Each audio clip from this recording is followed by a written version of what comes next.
千里之行，始于足下。A journey of 1,000 miles begins beneath the feet. We now gather in the Tao to travel the journey together. Welcome to Tao Talks with Derek Lin, where we take a deep dive into the Tao Te Ching by Lao Tzu. I would like to invite you to center your thoughts and direct your attention to this moment in time, to the here and now. To be fully present and mindfully aware as we all ready ourselves for this sacred process of the Tao. As we talked about last time, there is a Chinese title for this chapter, like all other chapters, and that title says Rivers and Oceans. 江海之 This particular title, the two characters are taken from the very first two characters of the lines in Tao Te Ching 66. Rivers and oceans specifically are referenced as the kings of 100 valleys. And there's special significance to that. It wraps around multiple concepts that we'll be delving into today, some of which may be familiar, but some have an ancient Tao twist to it that is not exactly the same as our modern conceptions. So it's a good idea to get into the mind of the ancient sages to see the world as they saw it. So let's take a look at the chapter. Not a very long chapter, 14 lines. And previously, we were able to divide it up into several sections. Here's how the division looks from our sectional analysis. 4 different sections. The first section containing 3 lines.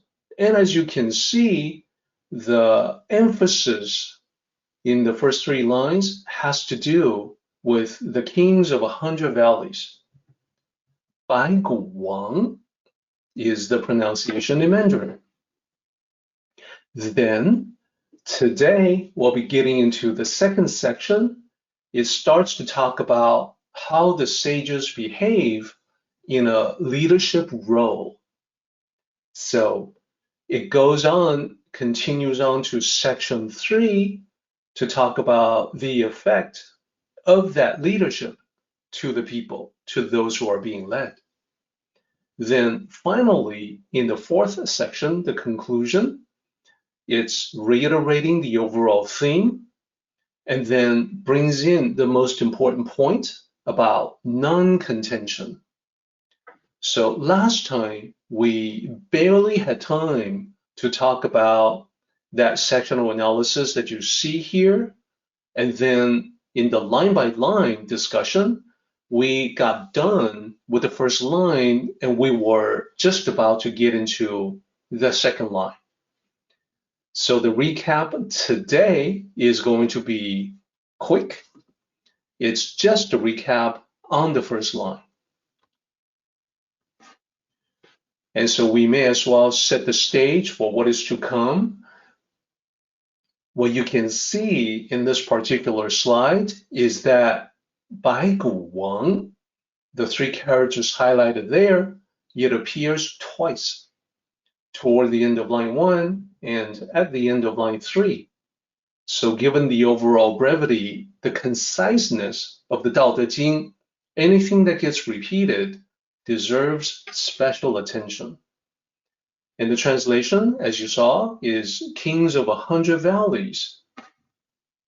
That's a very literal translation from the original. And the mental imagery is one that is familiar to all students who study the Tao. That is, the ancient sages had observed how water flows in streams when they looked at the mountains surrounding a valley, they noted that these smaller streams flow and join into larger streams. The larger streams eventually end up in the center of the valley, joining with one another to form a river.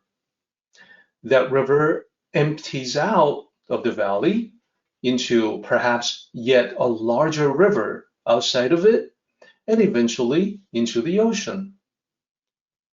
So when the ancient sages looked at this, it seemed to them that this is very similar to subjects paying tributes to the ruler. The smaller streams pay tributes to the larger streams in turn pay tribute to the river, and all rivers of the world eventually pay tribute to the ocean. Therefore, the river of the valley, it is, in a real sense, the ruler of the valley. And if you think about how the river in the valley is the one that brings life throughout the valley, it is also speaking to the role of a king or ruler that can do great things for the realm that the ruler controls. And ultimately, the ocean rules all valleys of the world because all rivers of the world empty into the ocean. So this is significant, this is important. It's an extended metaphor in the Tao about humility as well as the Tao leadership. So let's continue on. This is it for the recap.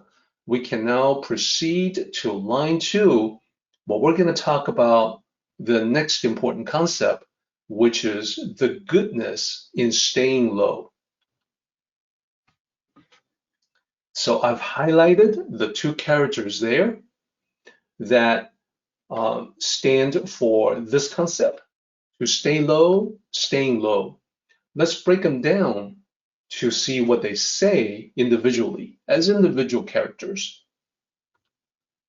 善下. So the pinyin has an X in there, which you just have to remember is the SH sound. So why do they not just spell it as SH? Well, it's because the pinyin system is man-made and therefore imperfect. And so it can potentially cause a lot of confusion.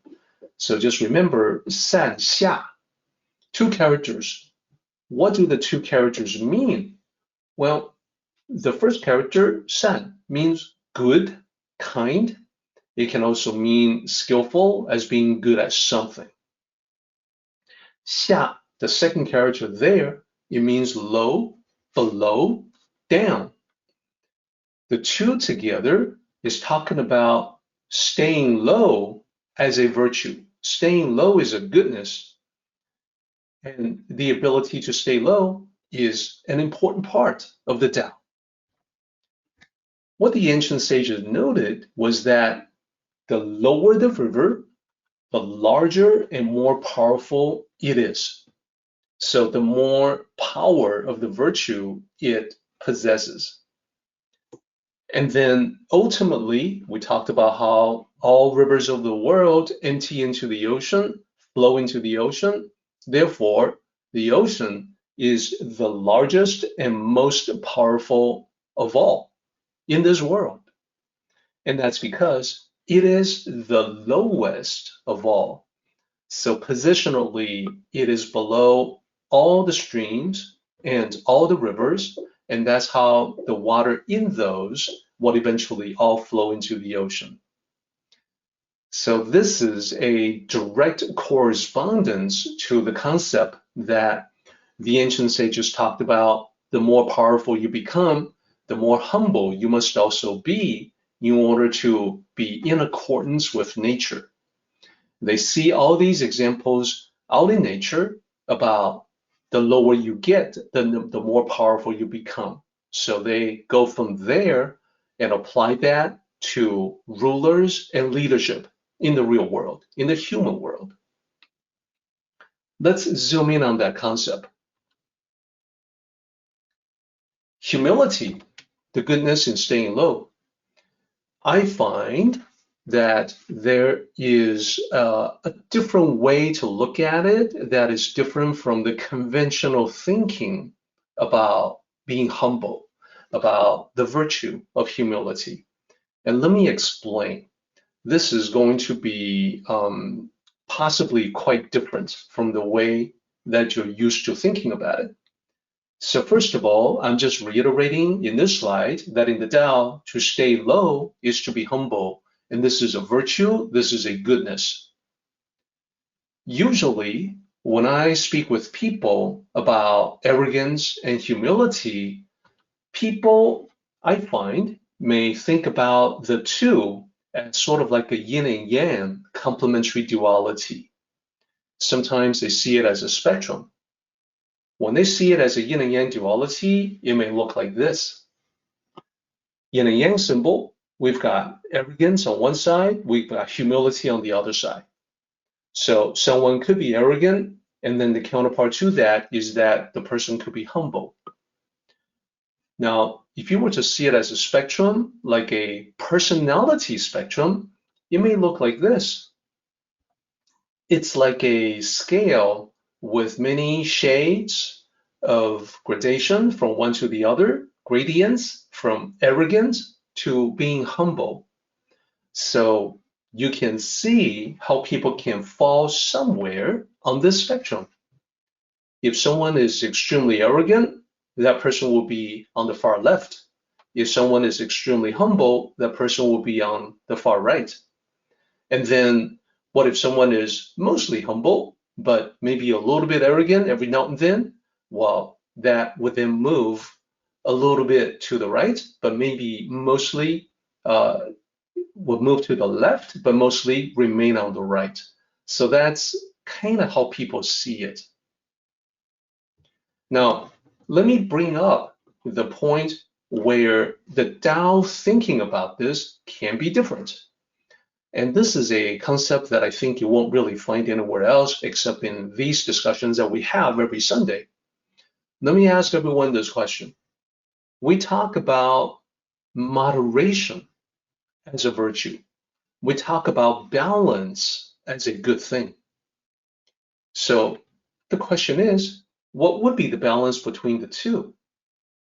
What would be the moderation that is a virtue between the two? So I'm putting a question mark here in the middle because what is that? Is that a mixture of arrogance and humility? How does that work? Can someone be like half arrogant, half humble? There's no term for that. So what would be the equilibrium between being arrogant and being humble? Like a little bit arrogant, but not too arrogant? And is that a virtue? I think you begin to see that when we apply moderation, we run into some problems in being consistent in the mental paradigm that we have about this. So what would be a better way to look at this? Well, here's what I would suggest.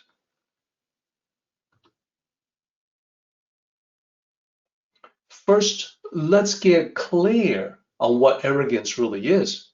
What is arrogance? Well, arrogance is a self-delusion of being great. I think that's easy for everyone to see. What happens when someone's arrogant? They are deluded. They think that they are fantastic when in fact they are not. Another way to say it is that it's an extreme inflation of ego. So yeah, it is an extreme. In the Tao, extremes are said to be bad.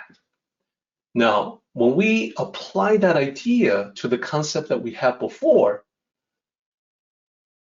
extremes are bad, so being extremely humble, that's bad?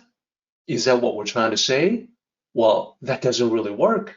just like there isn't really a half arrogant, half humble state of mind.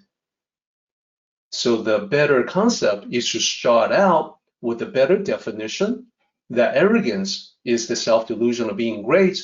So then what is the true complement to that? What is the real opposite to that? The true opposite is the self-delusion of being worthless.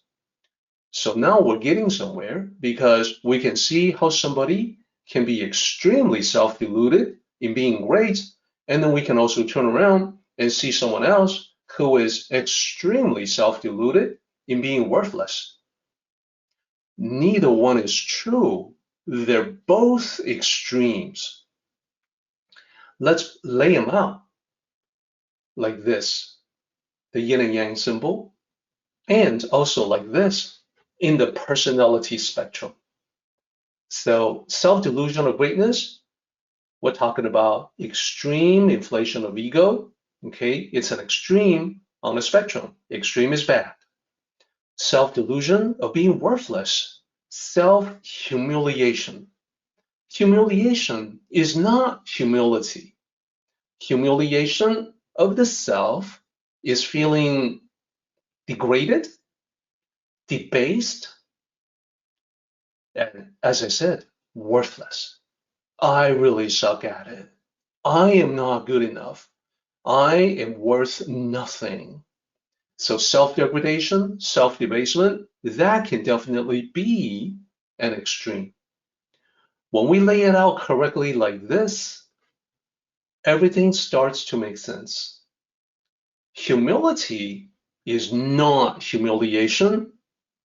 It's actually in the middle. It's actually the balance. It's actually the point of moderation.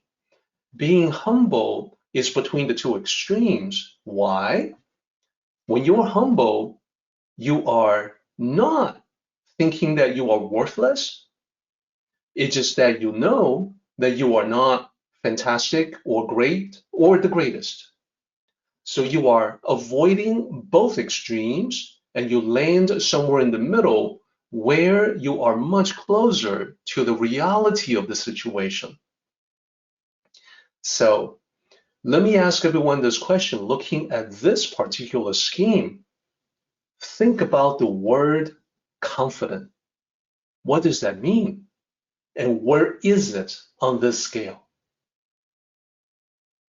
So being confident can land you somewhere depending on whether or not you've got accurate self-knowledge. So what I mean by that is if you are confident of your own abilities due to an accurate assessment of yourself, what you can do, then you're actually in the middle. That is, you are certainly not thinking of yourself as being worthless. You are certainly not degrading yourself. But at the same time, being confident isn't necessarily an extreme inflation of ego either. Your accurate self-knowledge is informing you that although you realize what you can do, what your capabilities are, you also see clearly where your limitations are and where you can improve. So it is not a self-delusion of greatness. Of course, the flip side is also valid and possible. This is where this whole spectrum, this yin and yang balance intersects with accurate, inaccurate. If you are confident, but it is based on inaccurate self-assessment, that you don't really know what you don't know, then that's actually veering you to the left. You are actually having an inflation of ego that is out of proportion with your reality. So being confident still works, and confident can now be grouped with humble. You can see that one can be humble and confident at the same time. So I believe that this is a much better way to see things. So remember, being humble is the path of balance and moderation between the two extremes. You are not deluded in either end of the spectrum. You never buy into this overinflated sense of the self, nor do you feel the obsessive need to beat yourself up. Another way to think of it is, to the inflation of ego side, it's like, yeah, I rock at everything. Instead of that, you know where you can be better. And then on the other end, instead of, oh boy, I really suck, it's not that, it's, nope, I know what I can do. I know what I'm capable of. So this accurate perception means we're bringing clarity to the question of arrogance and humility. And just remember, there's also another extreme beyond humility, and that's self-humiliation or the self-delusion of being worthless. Now, to illustrate this particular concept, I want to bring to you a story. I haven't told a story in our meetings in quite some time, so today I think we can do a story. This story is called Modesty. The character you see there is Qian, and you see a stylized version of it down below in the graphic. So this graphic is interesting. The stylized version of the character to the right, this big character here, is stylized. It's done with brush calligraphy. And oftentimes, when you write it out in that style, the details of the left radical is abbreviated as a line, as you see here. So Qian is translated as modesty. And let me tell you the story about that from ancient China. This particular story, I think as everyone knows, sometimes I tell stories that are based on constructions by the sages, and they construct a story in a particular way to make a particular point. Occasionally, we have stories that are based on actual events from history. So this is actually one of them. This is a historical event about actual historical figures. So here we go with this story. Once upon a time, in ancient China, King Su of the Song dynasty traveled to the north with a scholar as his companion. They stayed at a temple as part of their journey. One day, King Su and the scholar took a walk around the temple, and they came across a monument. It was a very large stone tablet outside, and there was a poem inscribed into the stone surface. A poem inscribed in this large tablet, it was dating back to the Tang dynasty, which was several hundred years before their time. The poem was long. It contained about 3,000 characters. So both King Su and the companion, the scholar, looked at it together for quite some time.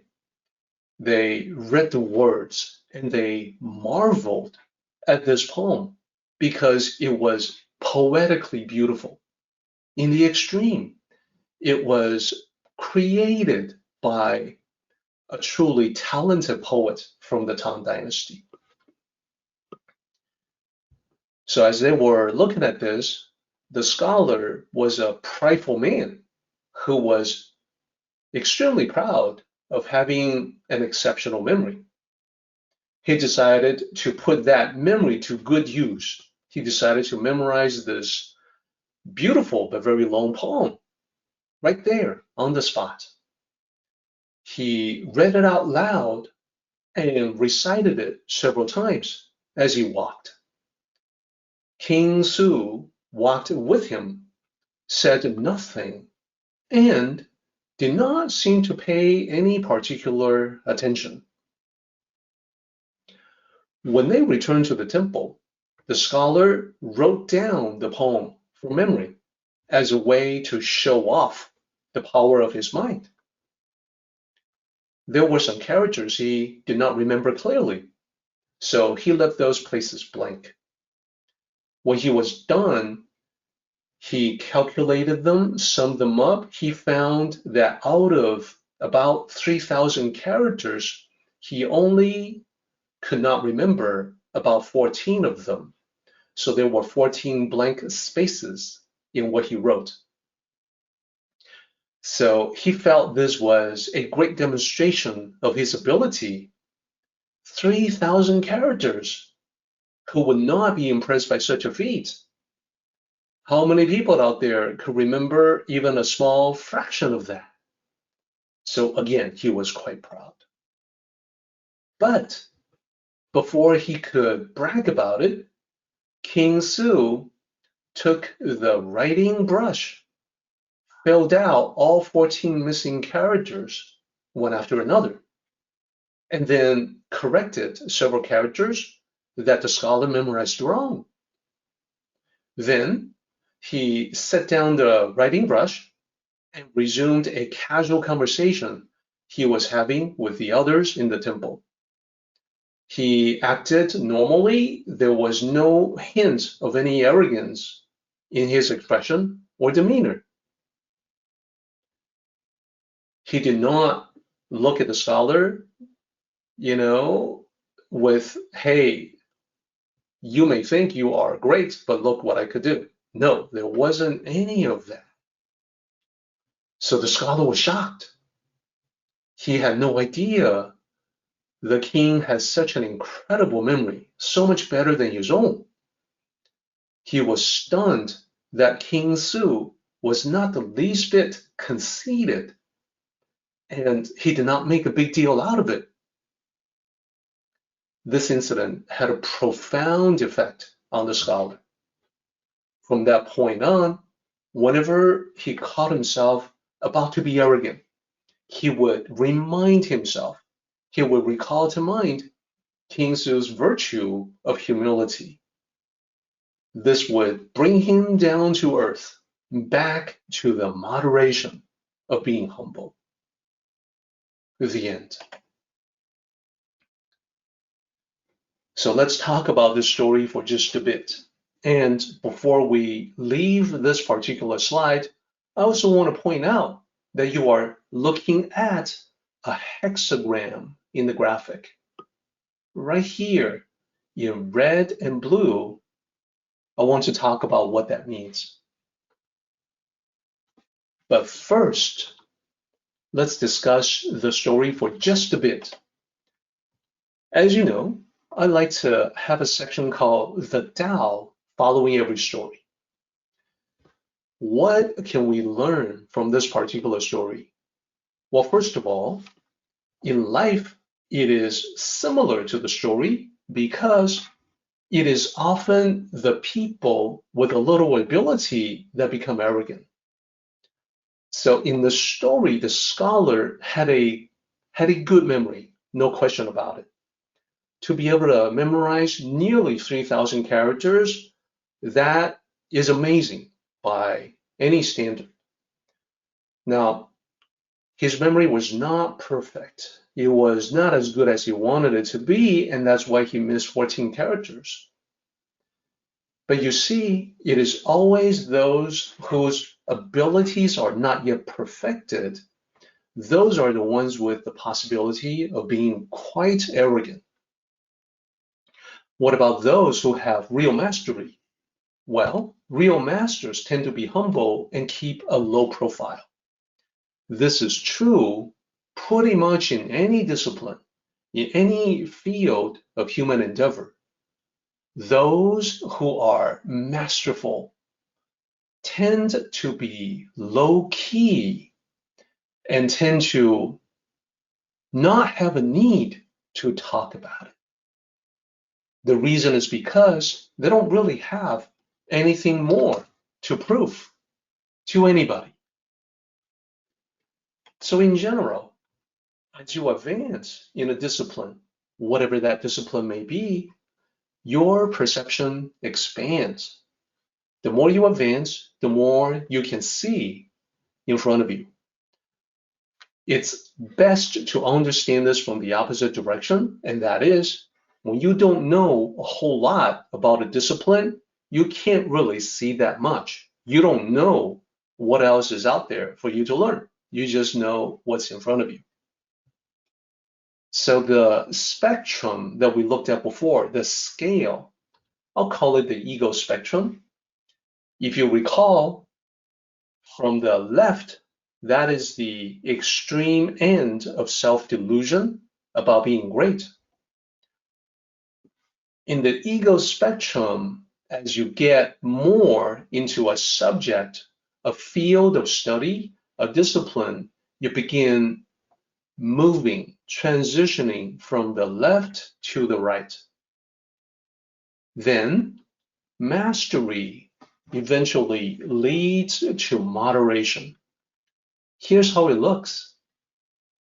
Here's how the scale appears with overinflation of ego, extreme delusion of the ego on the far left, with extreme self-humiliation, self-degradation, debasement on the extreme right. So that's the scale. As we talked about, being humble is the point of moderation between the two. It's the equilibrium.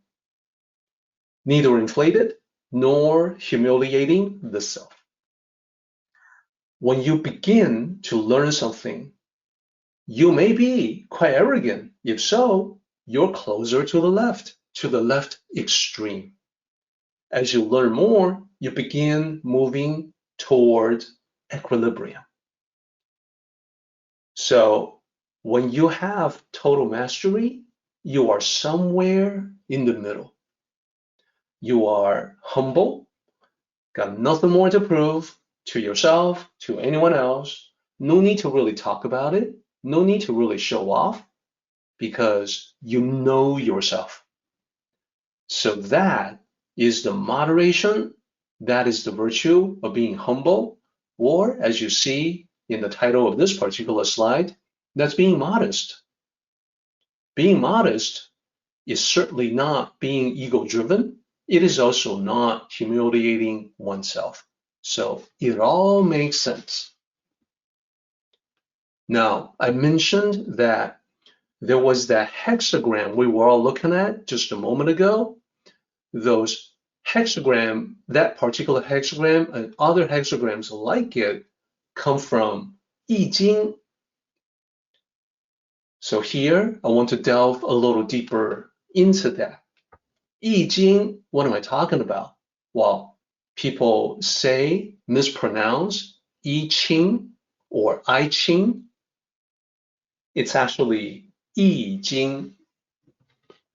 Why do people mispronounce? Well, it's a result of the previous form of romanization system, the older style, the Wade Giles romanization system. In that system, E is supposed to be written as I. Of course, everybody looks at it and thinks that it should be I. And then Ching, without an apostrophe, is actually J sound. So that's supposed to sound like Jing. So it is supposed to sound like I Ching, but nobody knew that outside of academia.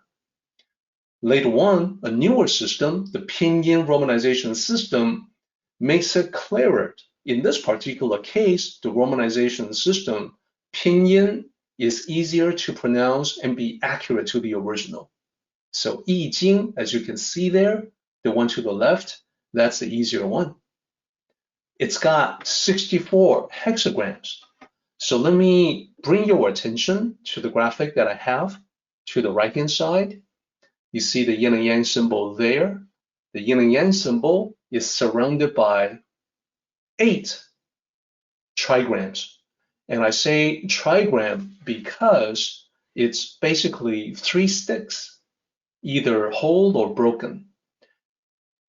Toward the bottom, you've got 64. You've got 8 rows and 8 columns, and these are hexagrams because they each have 6 lines. Below that, you've got 4, and then below that, you've got 2. So at the very bottom, you just have basically 2 to the power of 1. And so you've got a continuous line and a broken line. Then you've got 4, which is 2 by 2. So 2 to the second power, you've got those 4 permutations. You multiply that by 2 again, you get the 8, which is at the very top of the graphic. Now, from the 8, there's also 16 and 32. Those are skipped, and we go to the 64. So now let me talk about Qian, modesty. That's one of the hexagrams from this graphic here. Specifically, it's the 15th. So the 64 that you see here, you can actually number them. They're numbered from left to right and then from the top down. So the one that's got all continuous lines, unbroken lines on the upper left-hand corner, that's number 1. And then the one that's at the lower right-hand corner, that's number 64. So in the top row, you will count from left to right, 1, 2, 3, 4, etc.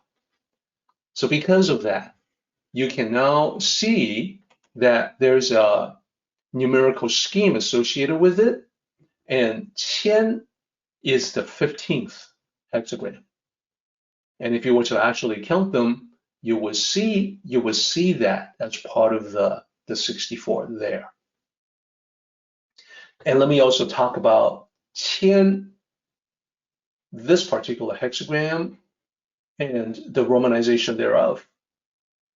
To the left, you've got the pinyin romanization system. Again, this can be confusing, whereas the previous method of romanization could be confusing sometimes. That problem is solved by pinyin while introducing other problems. That's very similar to pretty much all human endeavor. So the Q there is supposed to sound like CH.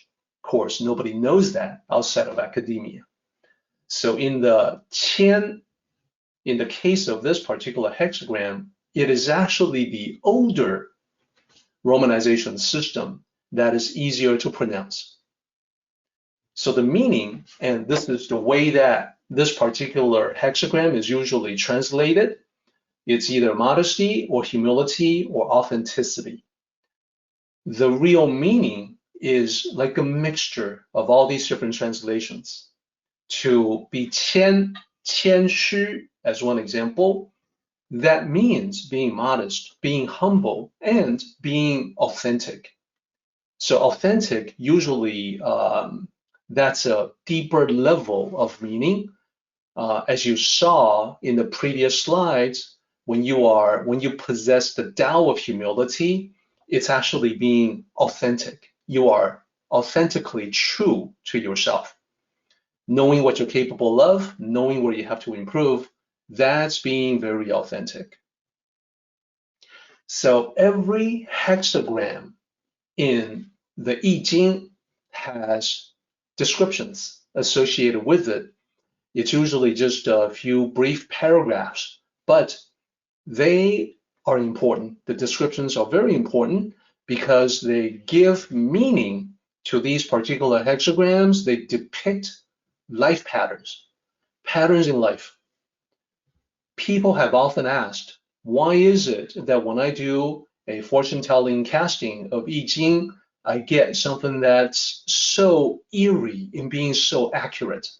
Well, the best explanation that I can offer is that I Ching was written to describe life patterns, and therefore there's something about that that gives it the power to be accurate in forecasting your life.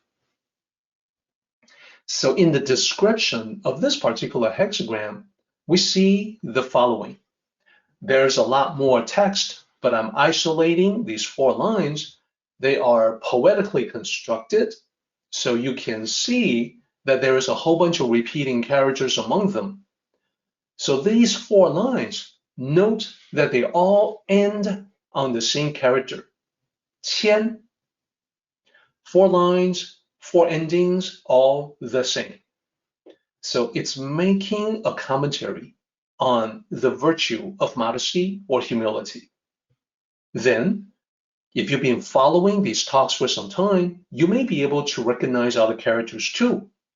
An easy one is the second character in line 1, 2, and 4. So all 3, the second characters, well, that's the character for the Tao, and you see it in the upper right-hand corner of our slide. So this is talking about the Tao in some way. And I'm going to explain exactly what these lines address. Then we have other characters that repeat themselves. You'll see the third from last character there is repeated in all 4 lines. That's a connective. It can be translated, it can usually be translated as and or, and it depends on the context. So other characters that are important, the character right next to it, like right in the middle, the 4th character in each line.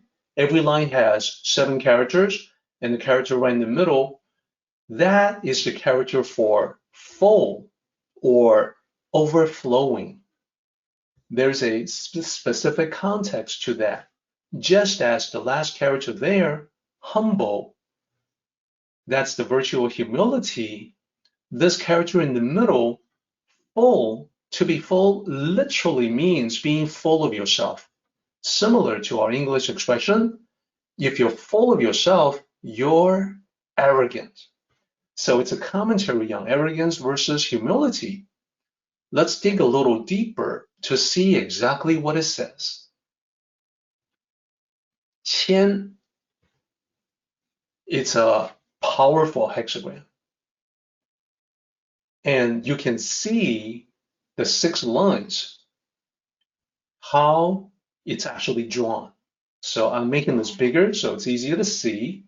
Now let's talk about those 4 lines. First line among the 4 says, the Tao of heaven reduces the arrogant and benefits the humble.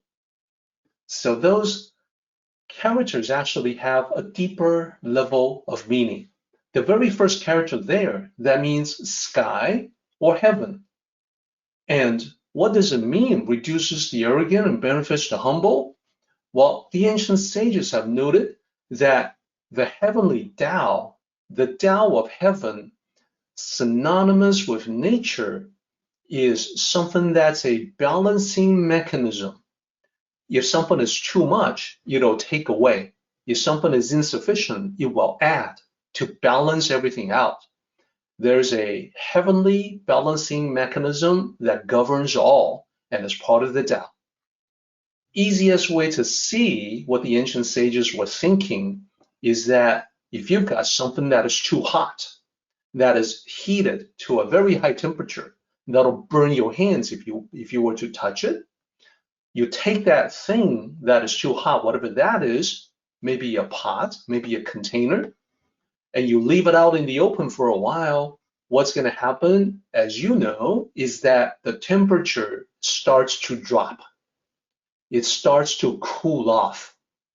And that's because it had too much heat.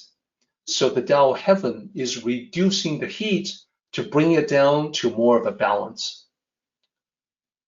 Same thing with something that's frozen solid. You set that out, it begins to defrost, it begins to thaw out. What's going on there?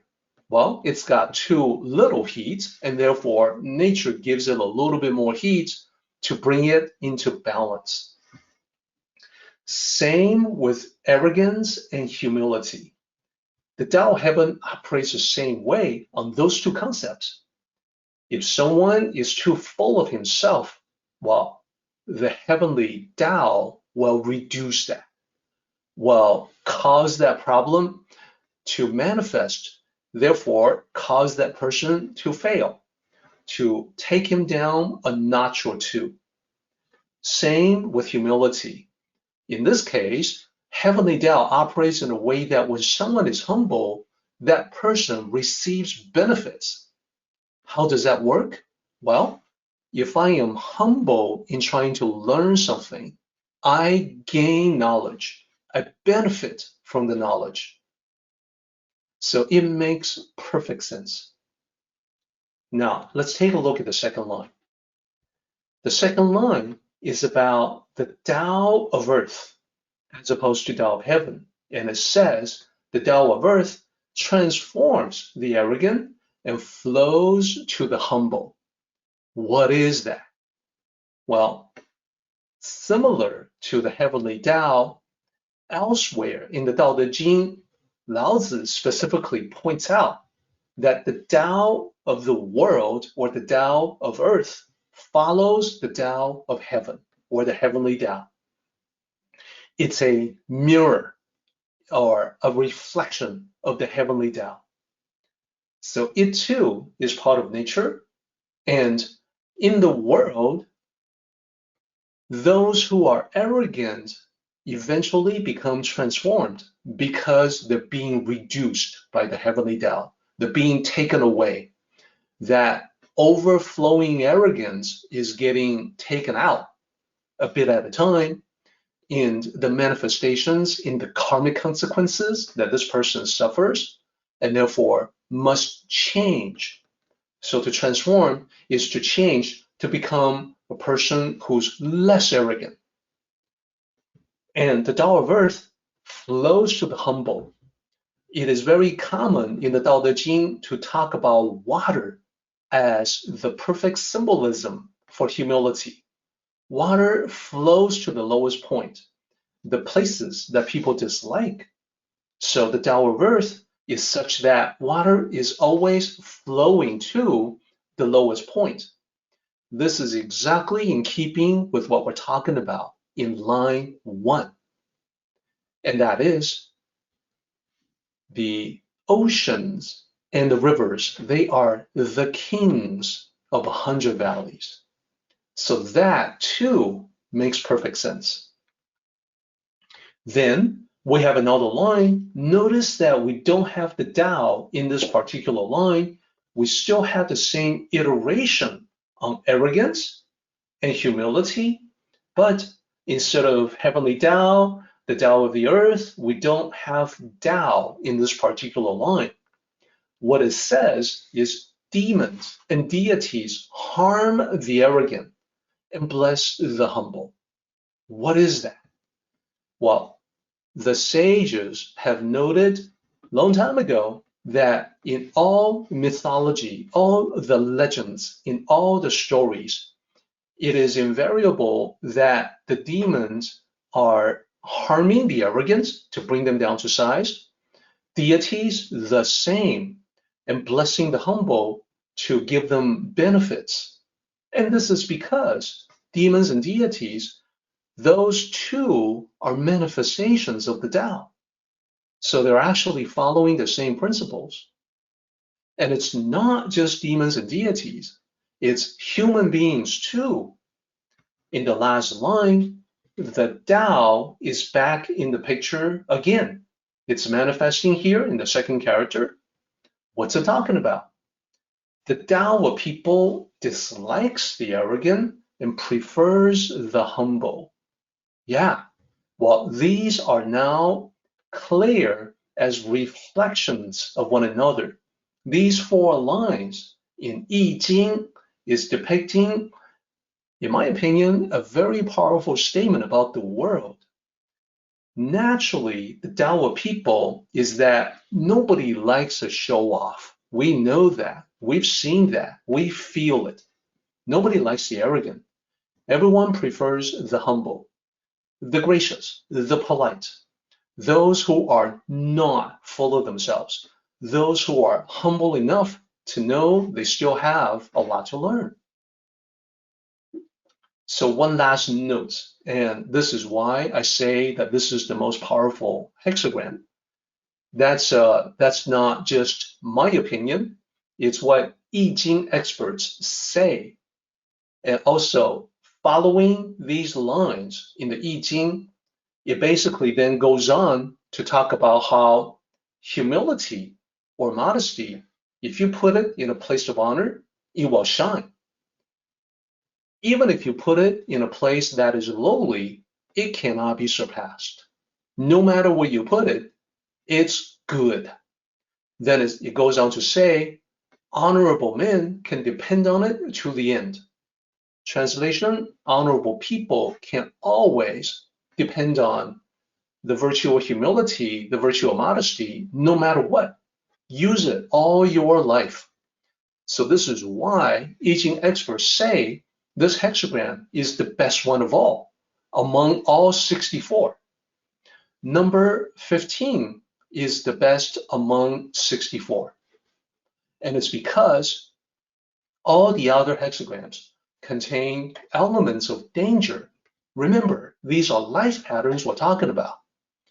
No matter what other hexagrams you look at, it is always true that the greater your accomplishment, the greater the risk.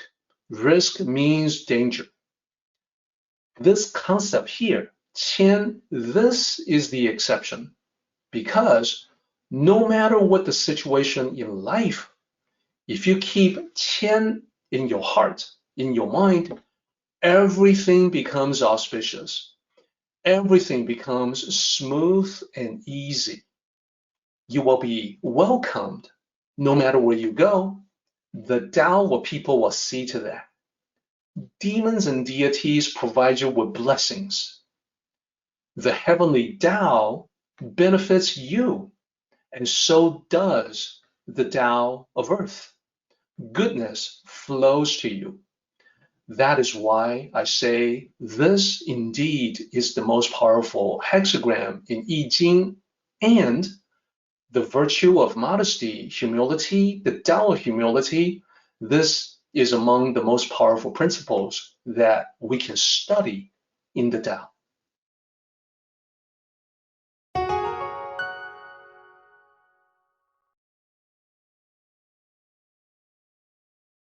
Okay, everybody, it is time for us to continue. So I want to, before we leave this particular slide entirely, I also want to bring you some commentary from Tao masters who teach this particular concept. You have already heard that I Ching's experts say this hexagram is the best one of all. Now, Tao masters understand this idea, and they also apply the Tao to life. So what they would say is that Qian, the meaning of that, they will point out to have this particular virtue, it means you are demanding, but only to yourself. You are tolerant of other people, not demanding of them. It means for yourself, you are always working to better yourself or to refine yourself. You are never quite satisfied with the way things are because you know that you can always be better. It is a kind of self-knowledge or self-awareness. It is also a respect, the proper respect for the things that you don't know. Rather than to assume, oh, that must be easy, that must be trivial. No, you have the proper respect for the things that you do not yet know or understand.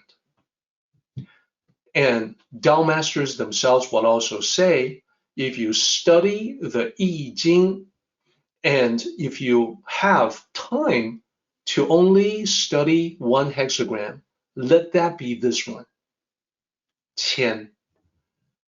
People usually think, well, the significant hexagrams in the I Ching, Qian Kun, those are two other hexagrams.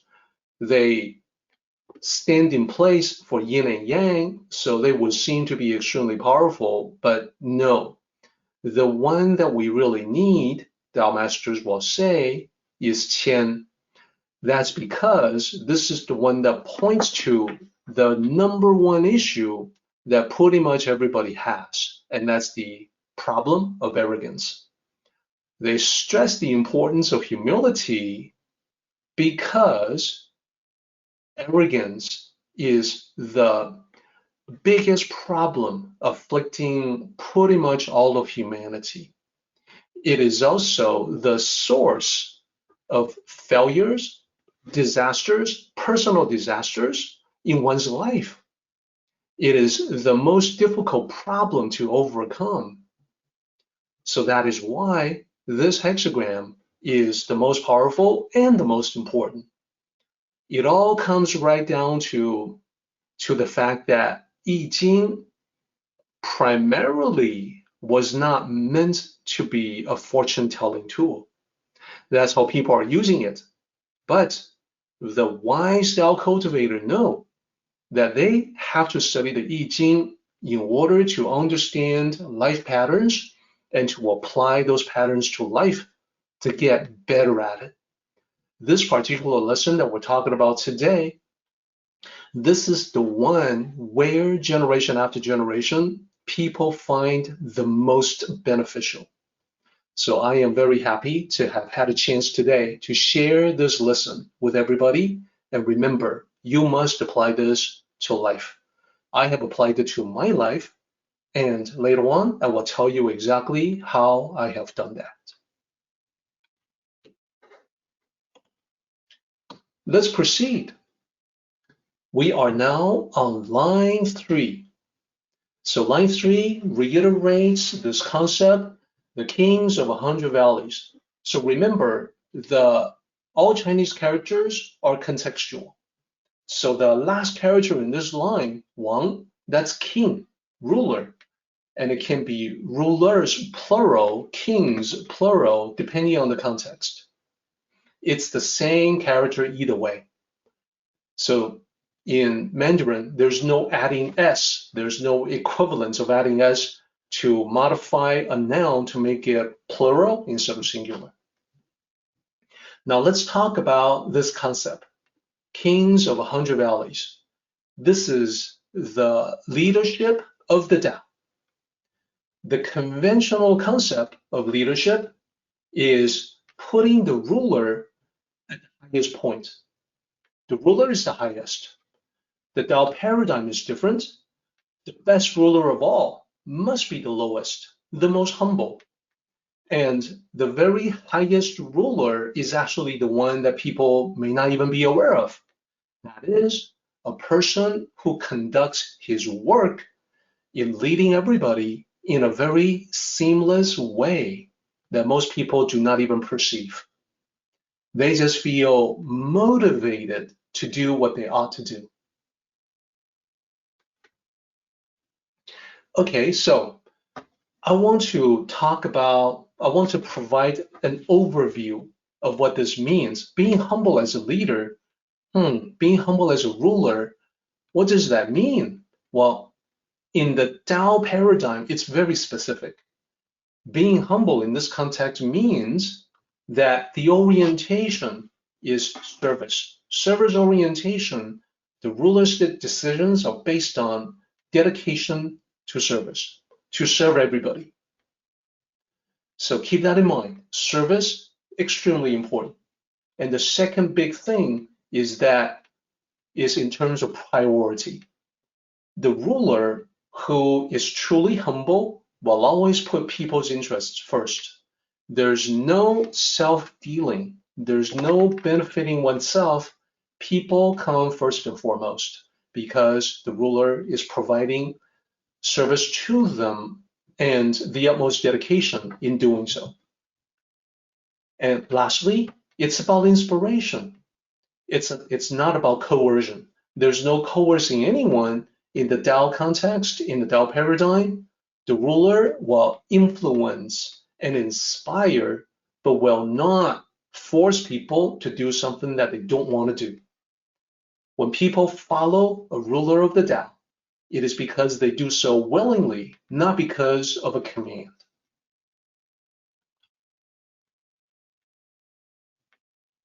Now, this concept, this idea, the ruler or leadership in the Tao, it is reiterated throughout the Tao Te Ching. So there's importance to it. For instance, in Tao Te Ching, chapter 32, we see the following. Line 13 and line 14. The existence of the Tao in the world is like streams in the valley into rivers and the ocean. Well, that's exactly what we're saying here. This is just another way to say the same thing. So here in 32, existence of the Tao in the world, the Tao is seen as the ruler of the world, the underlying principle that rules everything. So the Tao rules the world, therefore it's like the ocean, ruling all the valleys because the ocean is where all the rivers flow into. Therefore, it is the king over all of them. So the one last point to be made about this is the vastness of the Tao. So in line 13, existence of the Tao in the world, the vastness of the Tao, because it is infinite, it's compared to the vastness of the ocean. Now, of course, we all know that the ocean is vast, but it is not infinite. But this is just a metaphoric way to understand the infinite nature of the Tao. Here's what I'll say. If you are on a pier and you look out across the wide horizons of the ocean, or on the deck of a ship, looking out across the wide horizons of the ocean, well, those are great ways to contemplate the limitless dimensions of the Tao that is without boundaries. So that's the point that I wanted to make there, the vastness of the Tao versus the vastness of the ocean.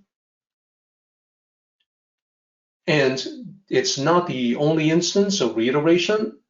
The concept is also reiterated in chapter 61.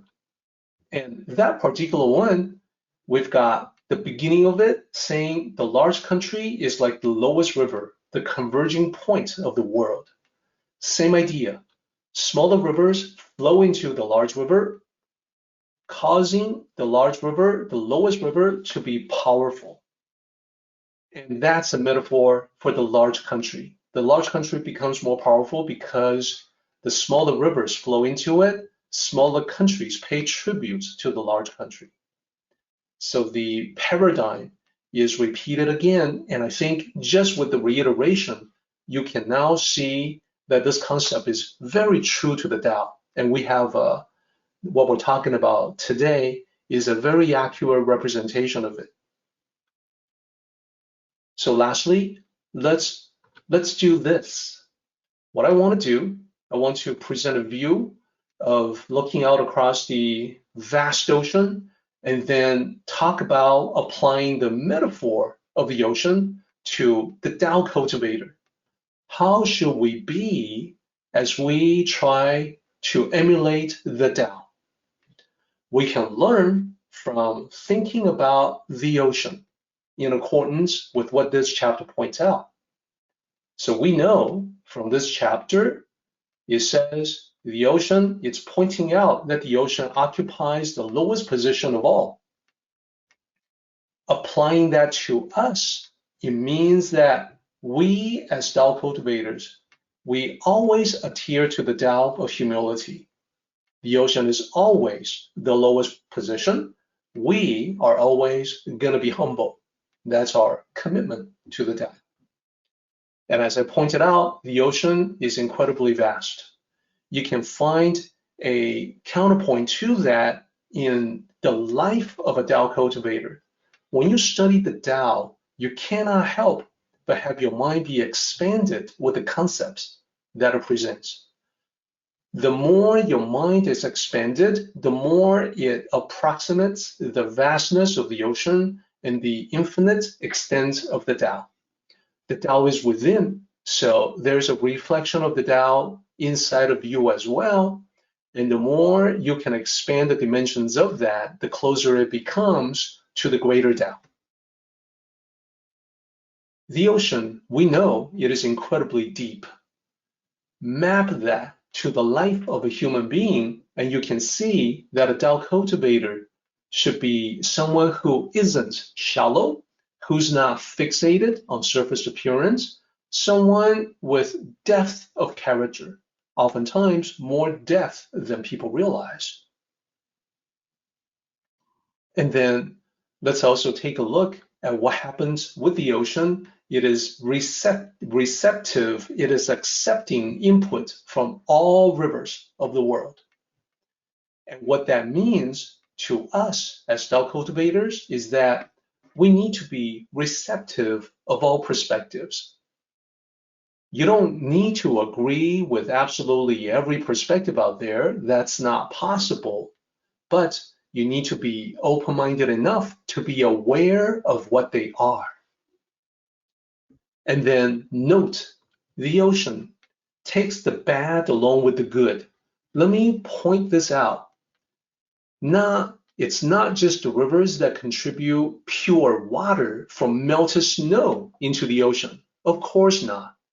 What else flows into the ocean? Well, raw sewage flows into the ocean, just like pure water. The ocean accepts all of it, the good and the bad, without complaint. What that means for us is that we must also be tolerant of all. I admit this can sometimes be difficult, but we should be tolerant. We should practice the virtue of tolerance, not just for the people who are good, the people who are our teachers, but those who are bad, the people who are resources in terms of being counterexamples, people who fail because of their ignorance, people who fail because of lack of knowledge or self-awareness. They are the people we learn from by using them as examples of what not to do. Therefore, they are resources. So we have to be tolerant of them as well. And lastly, think about the fact that the ocean gives life to countless living things.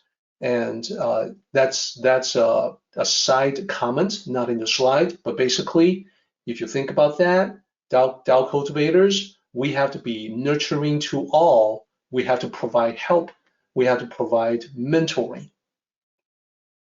So this is the other aspect of it. It's the practice of compassion. It's always easy to deal with people who are pleasant and agreeable.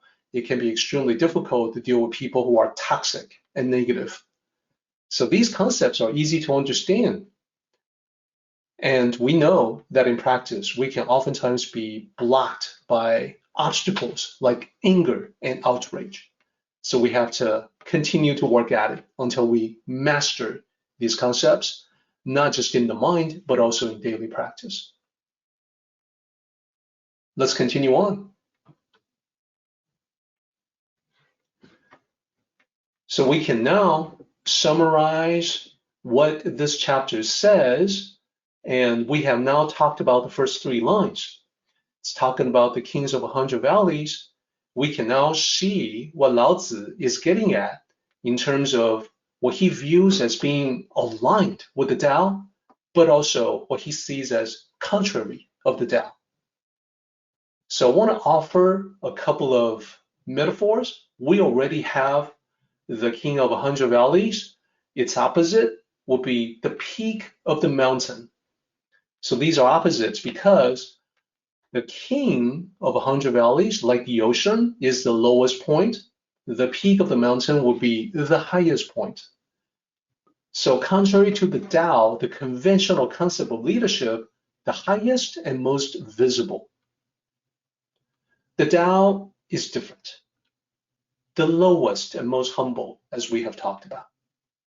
So from the highest peak in the approach of most people, contrary to the Tao, the ruler commands the people. The ruler is the commander of the people. Now, from the lowest place, the Tao concept is that the ruler is the servant of the people.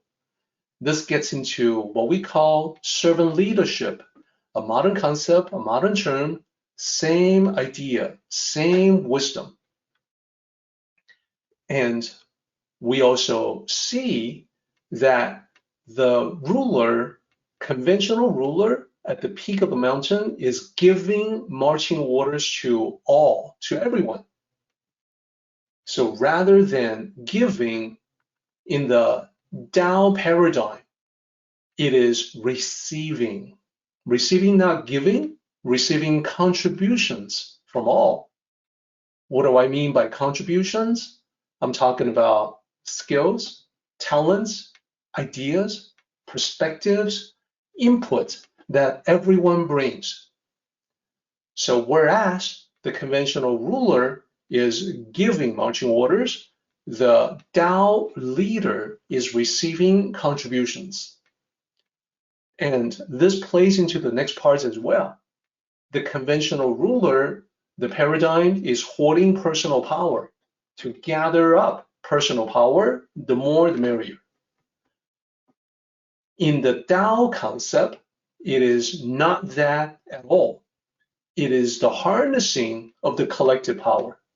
And if you look at the previous bullet point, receiving contributions from all, like the ocean receiving from all the rivers, contributions in terms of skills, talents, ideas, perspectives, input, everybody is good at something, everybody does something a little bit different.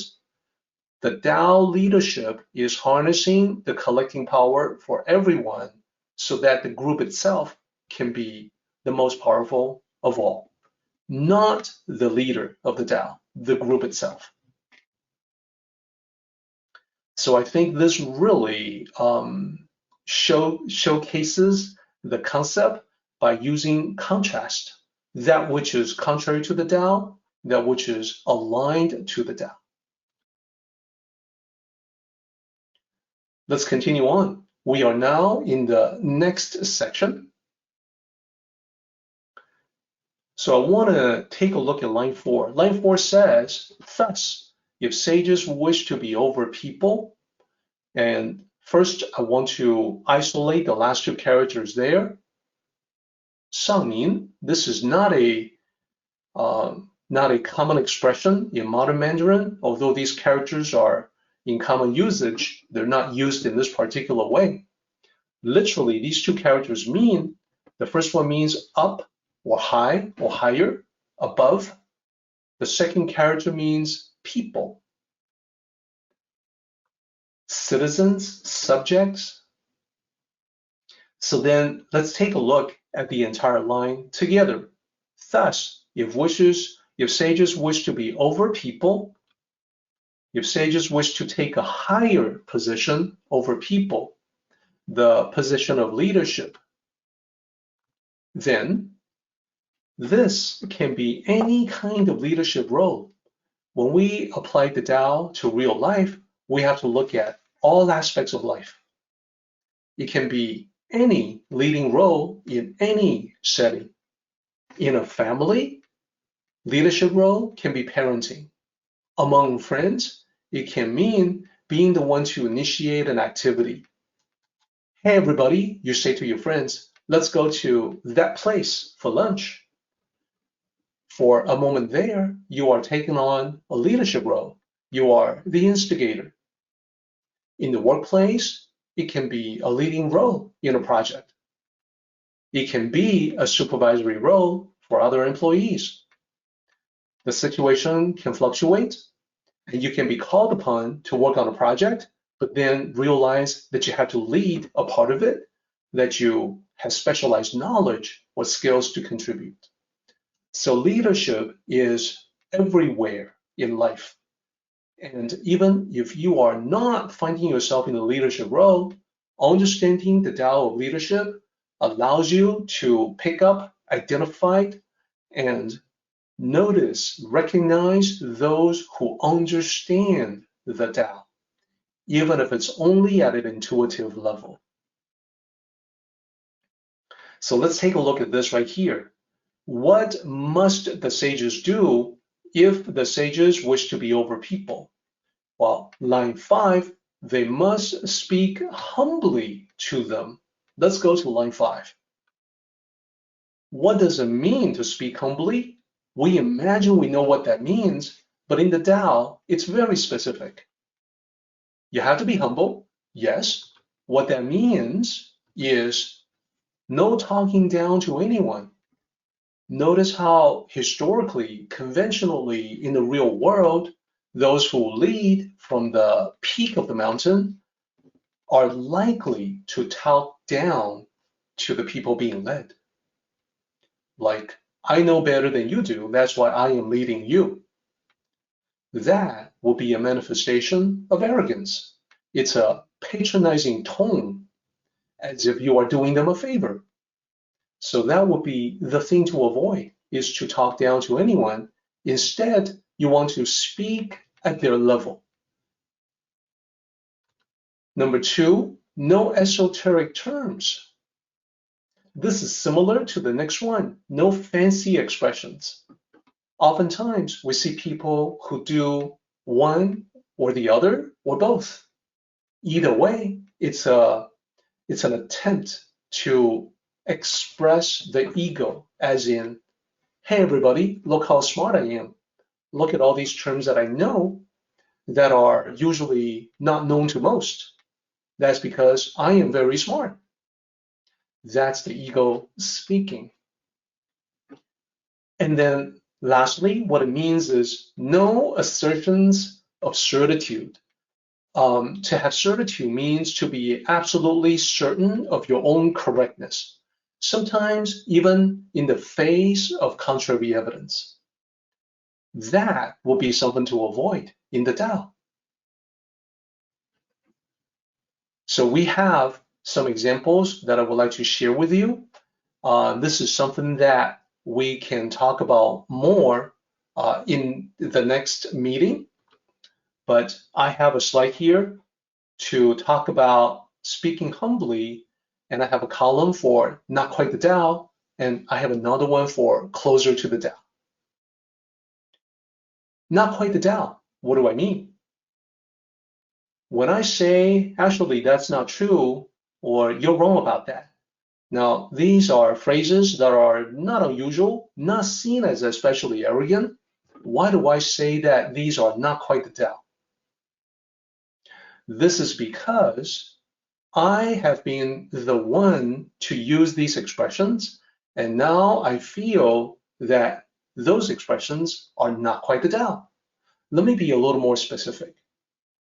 In studying the Tao, in advancing through this particular discipline, I come across many strange ideas in the West, and sometimes I come across ones that are downright erroneous, and therefore I'll use these expressions. I'll say this. If I see someone writing that Lao Tzu is the founder of Taoism, I may say, actually, that's not true. I may say, you're wrong about that. If I say someone pronouncing Tao, the Tao, I'll say, well, you're wrong about that. It's actually Tao. And if someone says, well, it's a sound that's between T and D, I'll say, well, actually, that's not true. Now, I know that what I'm saying is correct, but that doesn't matter, because in the Tao, it isn't about correctness. It's about the beneficial effect that you may or may not have on people. You see, I might be right, but how receptive do you think people will be when I say that to them? When I use those expressions, I instantly put people on the defensive. And when the shields are up, they no longer listen. They're not interested in hearing anything else you have to say. So these expressions here, I say they're not quite the Tao because they're good at creating enemies, or they're good at shutting down the discussion.